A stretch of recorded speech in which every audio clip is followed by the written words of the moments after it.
সারা রাত চলবে এই তাণ্ডব। আমি সৃজন ভট্টাচার্যকে বলছি, ভালো চাইলে যারা এই কাজগুলো করেছে, আমাদের ছেলেদের গায়ে যারা হাত দিয়েছে, তাদেরকে সোজা যাদবপুর থানায় সারেন্ডার করান। নমস্কার। যাদবপুর বিধানসভার বিধায়িকা হিসেবে আমি সর্বরী মুখার্জি একটি গুরুত্বপূর্ণ সূচনা দিচ্ছি। রাতের অন্ধকারে যারা হঠাৎ করে মুখে গেরুয়া আবির মেখে বিজেপির পতাকা হাতে তাণ্ডব করে বেড়াচ্ছেন যাদবপুর জুড়ে, তাদের প্রত্যেককে চিহ্নিত করা হচ্ছে। এই অন্যায় আমরা মেনে নেব না। যারা দলের গায়ে কালিমা লিপ্ত করতে চাইছেন, তাদের প্রত্যেককে চিহ্নিত করে তাদের বিরুদ্ধে আইনি ব্যবস্থা গ্রহণ করা হবে। কলকাতায় বাড়িতে নেই কেন? ফুটপাতে রান্না করছেন কেন? কেন এখানে দুধ গরম করে ফুটপাতের মধ্যে বাচ্চা দুধ গরম হবে? কি মজা পেয়েছে নাকি? স্টোভ চালিয়ে এখানে বাচ্চা দুধ গরম হবে? পার্কস্ট্রিটে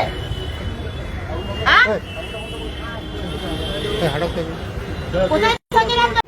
নমস্কার, আপনি রয়েছেন কবিরের সঙ্গে। এখন গত কয়েকদিন ধরেই আমি আমার প্রতিবেদনে বারবার করে একটা কথা বলে আসার চেষ্টা করছি এবং আমার মনে হয় স্বাধীন মাধ্যম হিসেবে সেটা বলাটা, অর্থাৎ সত্যি বলাটা আপনাদের কাছে দায়বদ্ধতার দিক থেকে আমার দায়িত্বের মধ্যে পড়ে।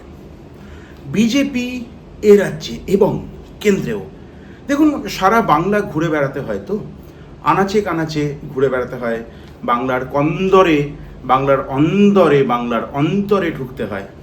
সেই জায়গায় দাঁড়িয়ে মানুষের সঙ্গে কথা বলে, সাধারণ মানুষের সঙ্গে কথা বলে, যেটা বুঝতে পারছি আপনাদেরকে ভোটের আগে বলেছিলাম যে তৃণমূল কংগ্রেস কিন্তু রীতিমতো চাপে রয়েছে।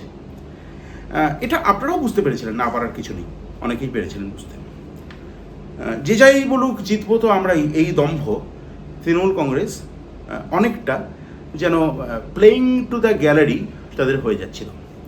বিজেপির অবস্থাটা কিন্তু আস্তে আস্তে ততই বছর হচ্ছে, 100 দিন পেরোতে না পেরোতেই। একাধিক ইস্যু আমি যদি 1, 2, 3 করে বলি তাহলে আপনারা সহমত হবেন। প্রথম কথা, একটা রাজ্যে একটি সরকার প্রতিষ্ঠিত হওয়ার পর তার প্রথম কাজ, যে কোনো কারণেই হোক না কেন, সেটা যদি মানুষের অন্ন, মানুষের পেটের ভাত, মানুষের মুখের গ্রাস, মানুষের মাথার উপরের ছাদ কেড়ে নেওয়া হয়, সেটা যে কোনো কারণেই হোক না কেন। এবং এ কথাও সত্যি, আমি হকার উচ্ছেদের কথা বলছি, বা বিভিন্ন জায়গায় যে উচ্ছেদ প্রক্রিয়া, বস্তি উচ্ছেদ ইত্যাদি কথা বলছি, তাতে বেশ কিছু অবস্থাপন্ন মানুষ, যারা সংখ্যালঘু, আমাদের দেশে সংখ্যালঘু তো তারাই, যারা অত্যন্ত অবস্থাপন্ন মানুষ, এবং সংখ্যাগুরু হচ্ছে গরিব মানুষ, হতদরিদ্র মানুষ। বেশ কিছু সংখ্যালঘু মানুষ তাতে খুশি হয়েছিলেন। কিন্তু মোটের ওপর যারা একটু প্রগতিশীল চিন্তাভাবনা করেন, একটু গণতান্ত্রিক চিন্তাভাবনা করেন, এবং গরিব মানুষ, তারা কিন্তু প্রথমে একটু ভ্রু কুঁচকেছিলেন। কারণ যাদের ভোটে, এবং এই অংশটার মধ্যে আপনারা বিশ্বাস করুন, অনেক অবাঙালি মানুষ রয়েছেন, হিন্দিভাষী মানুষ রয়েছেন, উত্তরপ্রদেশ, বিহার থেকে এসে যারা এই রাজ্যে বসবাস করছেন, এই রাজ্যের স্থায়ী বাসিন্দা হয়ে গেছেন কয়েক পুরুষ ধরে, যারা বিজেপিকে ঢেলে ভোট দিয়েছেন, সেই ধরনের মানুষ রয়েছেন। অন্নপূর্ণা ভাণ্ডার, এখন একটা প্রশ্ন উঠছে যে আমাদের ট্যাক্সের টাকায় কেন কেউ ফ্রিতে টাকা পাবে। দেখুন, প্রশ্নটা আমি ভাতার পক্ষে না বিপক্ষে, ওয়েলফেয়ার স্টেটের একটা ভাতার স্কিম থাকা ভালো না খারাপ, আমি সেসব বিতর্কে যাব না। প্রশ্নটা হচ্ছে 3000 টাকা অন্নপূর্ণা ভাণ্ডার দেওয়া হবে, এটা সংকল্পপত্রে বিজেপি বড় বড় করে ঘোষণা করেছিল।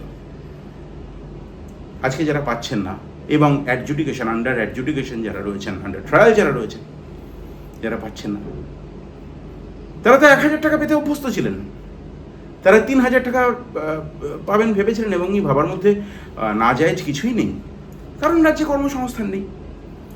বামপন্থীরা যখন বারবার করে কর্মসংস্থান ইত্যাদির কথা বলেছেন, তার থেকেও বেশি করে ভাতাটা মানুষের কাছে, যে কোনো কারণেই হোক না কেন, অনেক মানুষের কাছে গ্রহণযোগ্য হয়েছে। বামপন্থীরা একবারও বলেননি তারা ভাতা দেবেন না, কিন্তু যে কোনো কারণেই হোক, বিজেপির যে হিউজ মেশিনারি রয়েছে, সোশ্যাল মিডিয়া মেশিনারি রয়েছে, এ বিষয়তে কোনো সন্দেহ নেই। বিজেপির প্রোপাগান্ডা, বিজেপি যেভাবে তিল না থাকতেই তাল করে ফেলে, এটা অবশ্যই অত্যন্ত প্রশংসনীয়।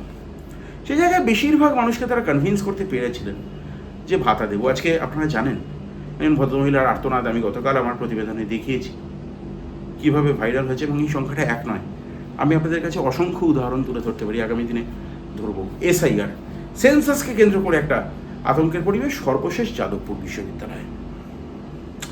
যাদবপুর বিশ্ববিদ্যালয়কে কেন্দ্র করে বিজেপি ঠিক কোন পথে যাবে? দেখুন, একজন চিকিৎসক রোগ যদি নির্ণয় না করতে পারেন তাহলে কিন্তু সেটা তার ব্যর্থতা।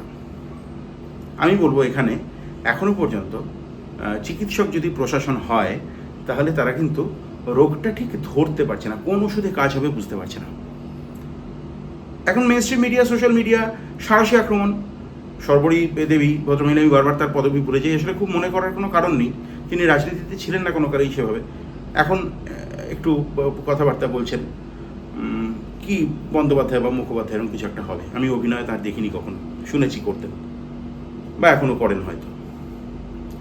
তিনি সারা রাত তাণ্ডব চলবে বললেন, ঢোক গিলতে হলো। এখন আবার অর্জুন সিংহরা বলছেন যে সেখানে বিশৃঙ্খলা হয়, অর্জুন সিংহ বলছেন। যাক, আমি কোনো ব্যক্তি সম্পর্কে কোনো কথা বলতে চাই না। টুকরে টুকরে গ্যাংয়ের একটা ব্যাপার। আরও কিছু সাংবাদিক, প্রাক্তন সাংবাদিক, প্রোপাগান্ডিস্ট, তারা চ্যানেল ছেড়ে সোশ্যাল মিডিয়ায় এসছেন, আমি নাম করছি না, তারা ক্রমাগত মিথ্যের চাষ করে চলেছেন, এমব্লেম ভাঙা ইত্যাদি। এমব্লেম ভাঙাটার জন্য আমি এবিভিপিকে দায়ী করতে রাজি নই, কারণ ওটা যে এমব্লেম বা ওই এমব্লেমের নন্দলাল বসু কে, ওই এমব্লেমের বক্তব্য কি, সেটা সম্পর্কে কোনো সম্যক ধারণা যারা ভেঙেছে তাদের ছিল না। ওটা এমব্লেম ভাঙতে হবে বলে ভাঙেনি।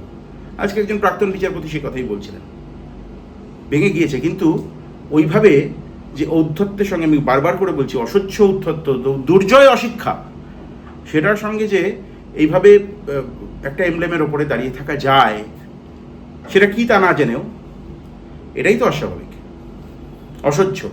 যদিও এখন এটাই স্বাভাবিক, এটাই দস্তুর হয়ে উঠেছে। তারপরে সর্বরী দেবীকে ঢোক গিলতে হলো। সে দৃশ্য আপনারা দেখেছেন নিশ্চয়ই অনেকে, আমিও দেখাবো। মাননীয় মুখ্যমন্ত্রী কড়া প্রশাসক হতে চাইছেন, বার্তা দিতে চাইছেন, কড়া বার্তা দিচ্ছেন। পুলিশ প্রশাসনের ভূমিকাও কিছুটা তথৈবচ। প্রেসিডেন্সিতে এবিভিপি বিক্ষোভ দেখাতে যাচ্ছে,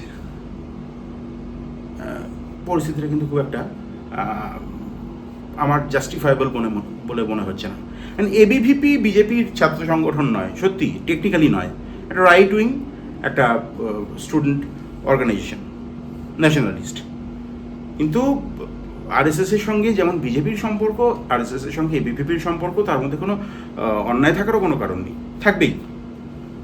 তারা বিজেপির হয়ে প্রপাগান্ডা করে, করুক, কিন্তু ডিজোন করার যে রাজনীতি, স্বপন দাশগুপ্তের মতো সুপণ্ডিত মানুষ, সুবক্তা, মেধাবী মানুষ, অত্যন্ত শ্রদ্ধেয় মানুষ, বিজেপির মধ্যে খুব বিরল ব্যতিক্রম তিনি, তাকে যেভাবে ড্যামেজ কন্ট্রোল করতে হচ্ছে, আবার একই সঙ্গে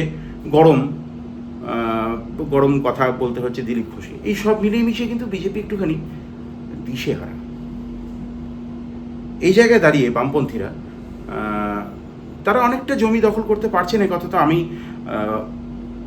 আমার বলার অপেক্ষা রাখি না। সত্যি কথা বলতে হবে, কারণ আমাদের ঠিকই কোথাও কোনো রাজনৈতিক দলের কাছে বাধা নেই, আপনার কাছে আমি দায়বদ্ধ। তৃণমূল কংগ্রেসকে একেবারে উড়িয়ে দেওয়া মনে হয় না ঠিক হবে, কারণ তাদের রাজনৈতিক অস্তিত্ব বিলীন হলেও আরএসএস বা দক্ষিণপন্থীরা, স্টঞ্চ যারা রাইট উইং পলিটিক্স করে, তারা কখনো বামপন্থীদেরকে 1 ইঞ্চি জমি ছেড়ে দিতে চাইবে না। সেক্ষেত্রে Trinamool Congress would have been a better choice for them, বামপন্থীদের জায়গায়। কিন্তু সেখানে আবার একটা অন্য অঙ্ক তৈরি হচ্ছে।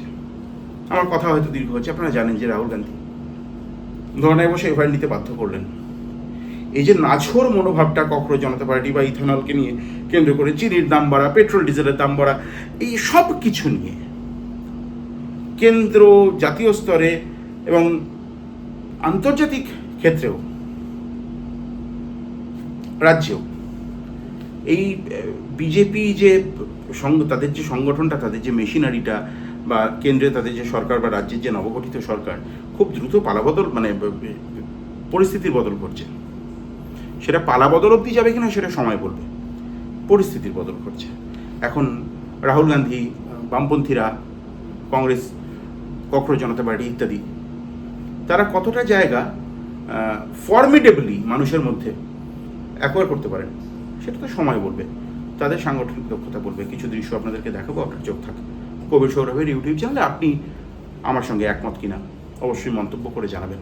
সঙ্গে থাকুন, যারা প্রথমবার এই চ্যানেলে আসছেন সাবস্ক্রাইব করবেন। আপনার এই ছোট্ট পদক্ষেপটি কিন্তু আমাকে অনেকটা উৎসাহিত করবে। কলকাতায় কেন এখানে দুধ গরম করবে? ফুটপাতের মধ্যে বাচ্চা দুধ গরম হবে? কি মজা পেয়েছে নাকি? স্টোভ জ্বালিয়ে এখানে বাচ্চা দুধ গরম হবে? পার্কস্ট্রিটে? হ্যাঁ? কোথায় থাকেন আপনারা? এগুলো কি? কি এগুলো? কি এইসব? কি হচ্ছে এগুলো? হ্যাঁ? এটা কি নতুন হয়েছে নাকি নতুন ডেভেলপমেন্ট? এই দারুণ তো। এগুলো সব কি হচ্ছে? এটা কি সংসার পাতা হয়েছে নাকি?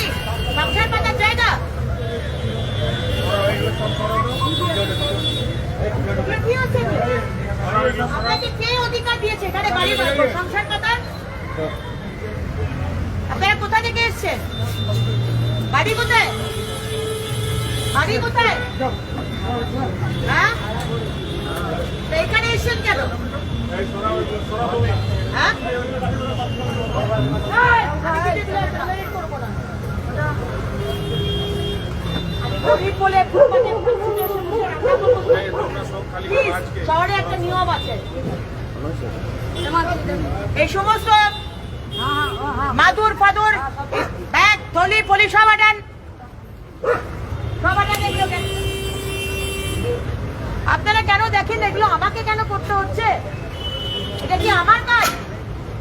এগুলো তো আপনাদের দেখার কথা। আমি সবার কাছে খারাপ হচ্ছি কারণ আপনারা কোনো কিছু করেন না।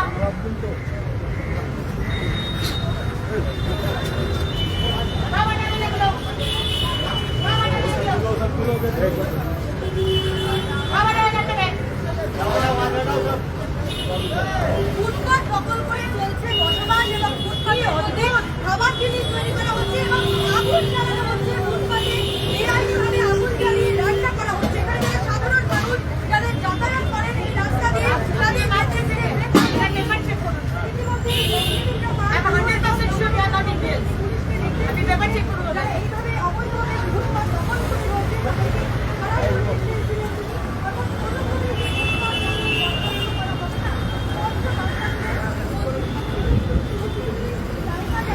যে অসভ্যতা ধ্বংসের মনোভাবে গুন্ডাগিরি করেছে বিজেপির বাহিনী, এটা তৃণমূলের বাহিনী যেমন করে করতো তার চেয়েও বিপজ্জনক।